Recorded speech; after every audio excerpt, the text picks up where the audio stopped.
Plane mirror reflection का principal काम करता है। यहाँ भी एक प्लेन मिरर था, वो रिफ्लेक्शन था, और जो सिंपल ग्लास है वो सामने वाले को दिखा देता है। तो यहाँ पर भी प्लेन मिरर रिफ्लेक्शन का प्रिंसिपल काम करता है। दो प्लेन मिरर 90 डिग्री एंगल में अरेंजमेंट की हुई है, और इसके पीछे की साइड में जो आदमी खड़ा रहता है उसका बॉडी कवर हो जाता है, और जो प्लेट के अंदर छिद्र है उसमें से सिर निकाल दे तो देखने वाले को सिर्फ हेड इन प्लेटर दिखाई देता है, यानी थाली में माथा दिखाई देता है। Same design of the wall arrangement of front side of this mirror, यहाँ पर भी सामने दिखाई दे, और इसके सामने भी same design of the wall है, यानी दीवार के ऊपर जैसी डिजाइन है ऐसी मिरर के सामने रखी हुई है, यहाँ भी और यहाँ भी।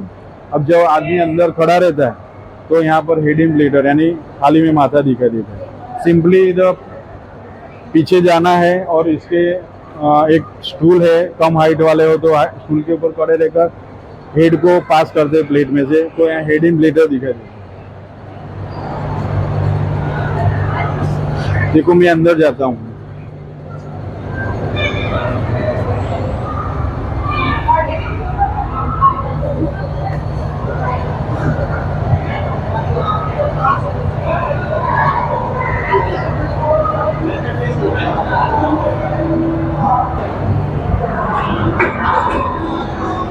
ये मॉडल का नाम देखो, यहाँ पर आप देख सकते हैं कि मल्टीपल रिफ्लेक्शन यानी गुणक परावर्तन अकॉर्डिंग टू द एंगल।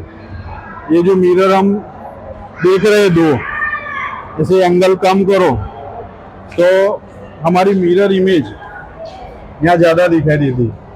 आप अंदर देख सकते हैं कि 5 मिरर इमेज 1 2 3 4 5 दिखाई देता है। अगर एंगल को बढ़ा दिया जाए तो मिरर इमेज कम हो जाती है, यानी 90 डिग्री में आप देखते हैं तो 3 मिरर इमेज। इसका एक इक्वेशन है, जो इस इक्वेशन के ऊपर वो काम करता है। 360 divided by angle -1 is equal to mirror image. जैसे 90 डिग्री है तो 360 डिवाइडेड बाय 90 डिग्री, तो आप उसका जो जवाब आता है वो 4 आता है, उसमें -1 करते हैं तो 3 आता है। तो 90 डिग्री में आप देख सकते हैं 3 मिरर इमेज दिखाई देती है, 1 2 और 3। ये पिरामिड व्यू है, for view of the body दिखाई देता है। ये सेंटर से 45 डिग्री अप, और लेफ्ट साइड भी 45 डिग्री, ये भी 45 डिग्री, ये भी 45 डिग्री, और 4 मिरर ऐसे पिरामिड जैसे व्यू में दर्शाए हुए। इसमें for view of the body दर्शाता है। टॉप में ऐसे दिखाई देता है, टॉप व्यू बोलते हैं इसको, ऊपर से नीचे की तरफ। और ये लेफ्ट साइड व्यू, बाएं साइड जो बोलते हैं, और ये राइट साइड व्यू दिखा देते हैं, बॉडी का राइट साइड व्यू। और बॉटम टू टॉप व्यू यानी नीचे से ऊपर की तरफ आप कैसे दिखा देते हैं वो यहाँ पर दर्शाया हुआ है। आप देख सकते हैं कि डायमंड है, यहाँ पर एक डायमंड दर्शाया हुआ है। देखो यहाँ पर एक डायमंड है, नजदीक से दर्शाऊंगा, ये डायमंड जो दर्शाया हुआ है आप देख सकते हैं, एक डायमंड है, और नीचे से क्रिटिकल एंगल से लाइट को पसार किया जाता है। और ये जो इसका एंगल यहाँ पर फिगर में आप देख सकते हैं, एक क्रिटिकल एंगल बना हुआ है, मगर यहाँ पर लाइट आपको मूव होती हुई दिखाई देती है। मल्टीपल रिफ्लेक्शन की वजह से होता है। जो डायमंड का इंटरनल स्ट्रक्चर होता है बेस का, इसमें लाइट इंटरनली रिफ्लेक्शन होकर आपको गोल घूमती है ऐसा दिखाई देता है। अब यहाँ भी देख सकते हैं, ऊपर भी देख सकते हैं, ऊपर का भी दिखा सकते हैं। तो multiple reflection of the light जो है वो डायमंड में दर्शाया हुआ है। यहाँ तो ये देखो सीवी रमन साइंटिस्ट का फोटो दर्शाया हुआ है अंदर। इसमें फ्रिंज टाइप ऑफ लेंस भी दर्शाए हुए, मिरर मेज भी दर्शाया हुआ है, और ये प्लेन ग्लास भी दर्शाया हुआ है। तो आप प्लेन ग्लास में जब देखते हैं फोटो तो एक ही दिखाई देता है, और यहाँ से आप देखते हैं तो मिरर मेज में 25 दिखाई देते हैं, और यहाँ पर से देखते हैं तो मैग्नीफाइड लेंस की तरह वर्किंग करता है, तो एक बड़ा सा फोटो दिखाई देगा। ये एंगल से देखें, यहाँ से, यहाँ ये एंगल से आप ये एंगल से देखें, और यहाँ 25 दिखा दे, यहाँ पर प्लेन एक ही दिखाई देता है। और ये जो है आप देख रहे हैं ये कॉन्वेक्स लेंस है, उसकी थिकनेस ज़्यादा है, और ये लेंस की तरह वर्किंग करता है, और मैग्नीफाइड इफेक्ट दिखाई देता है। उसका फोकल पॉइंट जो होती है उसका कॉन्वेक्स लेंस कई वक्रता के हिसाब से होती है। तो लेंस के बारे में दर्शाया हुआ है कि जितना जो लेंस में क्या होता है कि हमारा जो मैग्नीफाइड इफेक्ट भी होता है और कॉन्वेक्स लेंस और कॉन्केव लेंस दो प्रकार के लेंस होते हैं। यहाँ पर अभी यहाँ दर्शाया हुआ है, जैसे आप देख रहे हैं लाइट का कोई रे होता है उसका एंगल होता है और जो माध्यम अलग होता है, जैसे आप ग्लास पानी का ग्लास होता है आधे तक भरते हैं और इसके अंदर पेंसिल रखते हैं तो क्या होता है कि माध्यम चेंज होता है। हवा का माध्यम में से पानी के माध्यम में से जब पेंसिल पसार होती है और हम ग्लास में देखते हैं तो पेंसिल ऐसे सीधी नहीं दिखाती थी, थोड़ी बेंड दिखाती थी, यानी बेंड होना वही रिफ्लेक्शन बोलते हैं। और यहाँ लेंस में और कॉन्वेक्स लेंस में उसकी इफेक्ट आप दिखाई देती है। और यहाँ कर फिगर में देख रहे हैं कि हवा के माध्यम में और कांच के माध्यम में उसका जो रिफ्लेक्टिव एंगल और इंसिडेंट एंगल यहाँ पर दर्शाए थोड़ा सा चेंज होता है। ये जो बड़ा होता है यहाँ पर छोटा होता है। तो लाइट रे कहाँ से पास होते हैं, denser lighter to denser, denser to lighter, तो इस हिसाब से उसका लाइट रे बेंड होता है। जैसे कॉन्वेक्स लेंस में आप मैग्नीफाइड जो लेंस बोलते हैं, जैसे हम लाइट रे इसके ऊपर गिरते तो एक फोकस पॉइंट ऊपर ज़्यादा इफेक्ट होता है उसका। और आप देख सकते हैं उसको कोई कागज़ रख के उसको जला भी सकते हैं, यानी एक पॉइंट जो होता है उसका फोकस पॉइंट, तो उससे हम कागज़ भी जल सकता है। और कॉन्वेक्स लेंस में इसका इन्वर्ट होता है कि स्प्रेड हो जाता है लाइट इंसिडेंट रे और रिफ्लेक्टिव रे। इंसिडेंट से रिफ्लेक्टिव रे यानी जो इसमें रिफ्लेक्टिव नहीं होता मगर रिफ्रैक्टिव होता है, रिफ्रैक्टिव एंगल वो बढ़ जाता है। तो दो लेंस के ऊपर डिपेंड करता है, यानी कांच का माध्यम है इसके ऊपर डिपेंड करता है। ये देख रहे हैं आप कि फाइबर ऑप्टिक्स, ये मानव आकृति में ग्रीन कलर की अंदर लाइट दिखाई देती है। एक एंड से लाइट इसमें पसार होती है और जो फाइबर ऑप्टिक ये जाडी पाइप जैसा दिखाई देता है वो फाइबर ऑप्टिक है। इंटरनल स्ट्रक्चर में उसका क्लेडिंग और कोर होता है। एक बार लाइट इनमें पसार हो जाए तो जिगजैग मोशन में रिफ्लेक्ट होकर सेकंड एंड में बाहर आती है। और इसकी खासियतता ये है कि इलेक्ट्रोमैग्नेटिक फील्ड इसके ऊपर इफेक्ट करती नहीं और 100% रिजल्ट देती है और 0% लॉस होता है। यही लाक्षणिकता के कारण उसका उपयोग मेडिकल क्षेत्र में होता है। और जो आप टेलीकम्युनिकेशन में देखते हैं कि रिलायंस फाइबर नेट्स आता है तो वाईफाई में भी उसका यूज़ होता है। आप ये देखो, आप जो देख रहे हैं ना वो डीएनए स्ट्रक्चर है। उसका फुल फॉर्म यहाँ पर दर्शाया हुआ है कि डीऑक्साइड रिबोन्यूक्लिक एसिड। वो हमारे शरीर जो होता है वो छोटे छोटे सेल से बना हुआ होता है। उसके न्यूक्लियर यानी सेंटर में, केंद्र में ऐसे ही रचना रहती है। एक्चुअली ये आप देख रहे हैं वो 3 डायमेंशन में डबल हेलिकल यानी बहुत बड़े स्वरूप में दर्शाया हुआ डीएनए स्ट्रक्चर है, मगर एक्चुअली में हम आँख से भी नहीं देख पाए, इतना स्मॉल स्ट्रक्चर होता है। और उसको इंट्रोड्यूसिंग किया 1953 में जेम्स वाटसन और फ्रांसिस क्रिक ने, के 2 साइंटिस्ट थे। उन्होंने दर्शाया कि हमारे शरीर में ऐसे डीएनए रहता है और उसका स्ट्रक्चर दर्शाया हुआ है जो आनुवंशिक और वारसागत लक्षणों का वहन करता है, यानी ह्यूमन कैरेक्टरिस्टिक जो है 1 जनरेशन टू नेक्स्ट जनरेशन में ट्रांसफर करता है। दोनों के बीच में आप देख रहे हैं नीचे भी एक मिरर है, ऊपर भी मिरर है। इसे इनफाइनाइट इमेज आप देख रहे हैं, अनंत तक की रचना, कॉम्प्लिकेटेड रचना आप डीएनए की दिखाई देती है।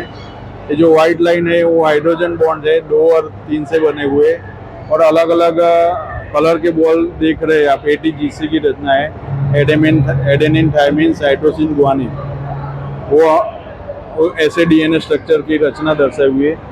वो माता पिता के लक्षण पुत्र में और पुत्र के लक्षण पौत्र में, ऐसे पीढ़ी दर पीढ़ी वारसागत लक्षणों का वहन एक साउंड डिवाइस है। ये जो पाइप है ये 35 मीटर लॉन्ग है। एक एंड से आप बोलते हैं तो दूसरे एंड में आपको 0.1 सेकेंड में आवाज़ सुनाई देता है।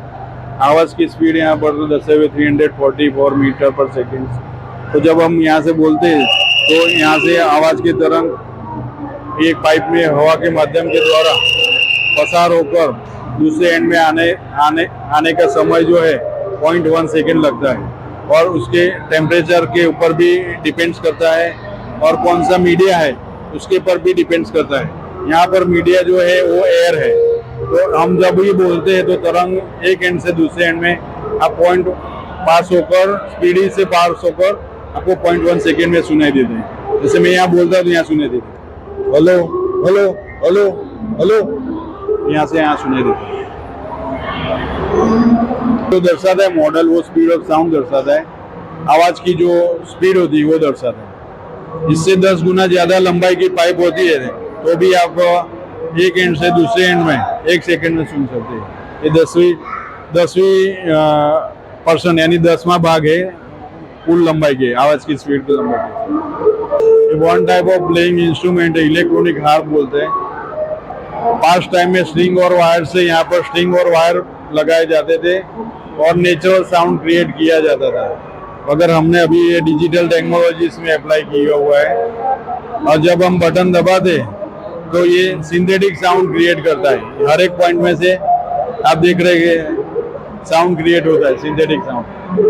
तो ये 2 प्रकार के हार्प होते हैं, ये पिलर के साथ होते हैं तो क्लोज हार्प होता है, विदाउट पिलर होता है तो ओपन हार्प, यानी 2 प्रकार के हार्प होते हैं। तो ये इसमें टेक्नोलॉजी ऐड की हुआ है, तो टेक्नोलॉजी वाला दर्शा हुआ है, डिजिटल टेक्नोलॉजी, इसको हम इलेक्ट्रॉनिक हार्प बोलते हैं।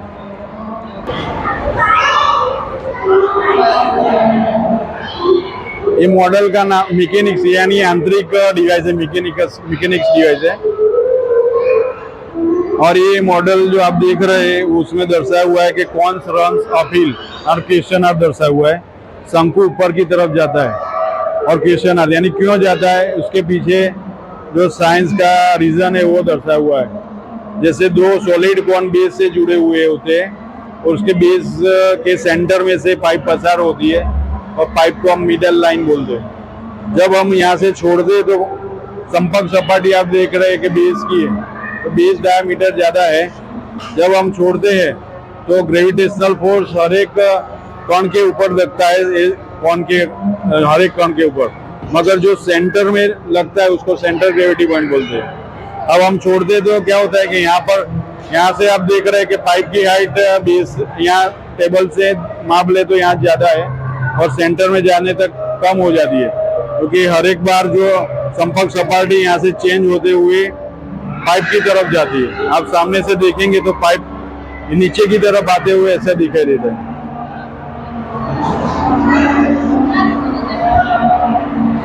आप हमें दिखाई देने वाला स्लोप इस तरफ है, मगर ये कौन शेप का जो बना हुआ है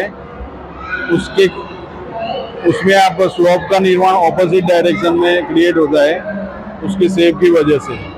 बेस में डायमीटर ज्यादा रहता है और टॉप में डायमीटर कम रहता है, और पाइप है उसके सेंटर में से पसार होती है। और जो सेंटर के ऊपर जो ग्रेविटेशनल फोर्स लगता है उसको हम CG point, centre gravity point बोलते हैं। तो पाइप इसमें से पसार हो मिडल सेंटर पॉइंट में से पसार होने के कारण उसको सेंटर लाइन यानी मिडल लाइन बोलते हैं, और वहां पर पहुंचने के लिए प्रयत्न करता है। आप देखते हैं संपर्क सपाटी चेंज होते हुए दिखाई देती है, और ये स्लोप का निर्माण ऑपोजिट डायरेक्शन में निर्माण होता है, और यहाँ से ऊपर भी जाए तो भी वो वापस यहाँ पर आकर स्थिर होता है, यानी गुरुत्व मध्य बिंदु की तरफ जाने के लिए प्रयत्न करता है, सेंटर ग्रेविटी पॉइंट। देखो ये बोलता है, ये जो आप राजू जैसा जो देख रहे हैं ये मैकेनिक्स का एक मॉडल है।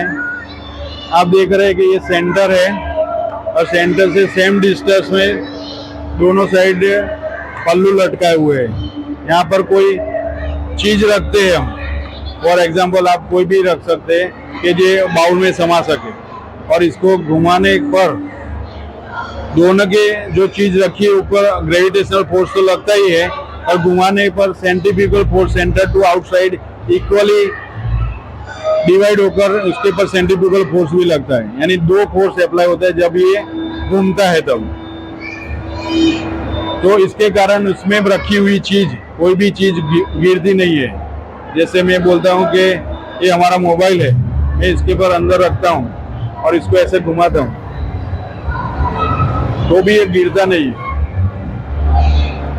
उसका कारण है कि उसके ऊपर centrifugal force centre to outside centrifugal force apply होता है, दोनों साइड में, और ये ग्रेविटेशनल फोर्स नीचे की साइड में अप्लाई होता है। यानी 90 डिग्री में दो प्रकार के परपेंडिकुलर फोर्स अप्लाई होने के कारण वो जो बाउल है वो ये लाइन में आ जाए तो भी उसमें रखी हुई चीज गिरती नहीं है, क्योंकि उसके ऊपर सेंट्रीफ्यूगल फोर्स दबाव करता है और वो चीज को गिरने नहीं देता है। जैसे आप उसका एग्जाम्पल यानी उदाहरण देखना चाहे तो मेरी गो राउंड है, इसमें आप बैठते हैं और ऐसे घूमता है, जो चकडोल बोलते हैं, घूमता है तो भी इसमें बैठा हुआ आदमी गिरता नहीं। एक दूसरा एग्जाम्पल है, छोटी सी बाल्टी है, पानी से भर दो और इसको ऐसे घुमाओ तो भी पानी गिरेगा नहीं, क्योंकि उसके ऊपर पानी के ऊपर सेंट्रीफ्यूगल फोर्स और ग्रेविटेशनल फोर्स दोनों अप्लाई होते हैं और पानी गिरता नहीं बाल्टी में से। और कई उदाहरण है, जैसे आप देखेंगे कि बड़ी सी बाल्टी में आधे तक पानी लेकर पानी को ऐसे घुमाया जाए तो पानी के ऊपर सेंट्रीफ्यूगल फोर्स अप्लाई होता है, जिसके कारण क्या होता है कि पानी बॉटम को छोड़कर सपाटी के ऊपर आ जाता है। आप बॉटम उसमें देख सकते हैं, वो भी एक एग्जाम्पल है सेंट्रीफ्यूगल फोर्स का। यहाँ पर कॉनिकल वेल में सेंट्रीफ्यूगल फोर्स दर्शा हुआ है, शंकु आकार के कुएं में बॉल की गति दर्शाई हुई है। एक मेटल बॉल है और दूसरा जो आप देख रहे हैं व्हाइट कलर का बॉल है, वो प्लास्टिक का बॉल है। यानी दोनों के वजन में डिफरेंस है।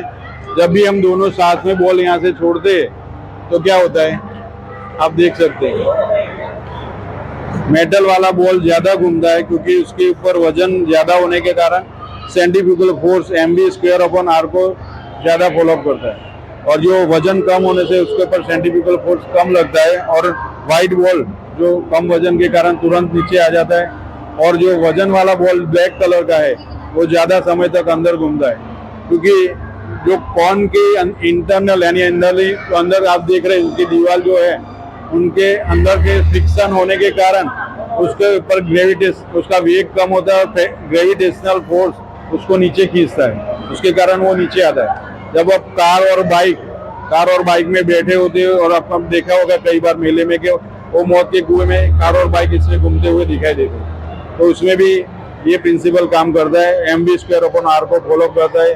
m यानी मास, v यानी वेलोसिटी, और रेडियस यानी r रेडियस आप कम होती हुई दिखाई देती है mv²/r।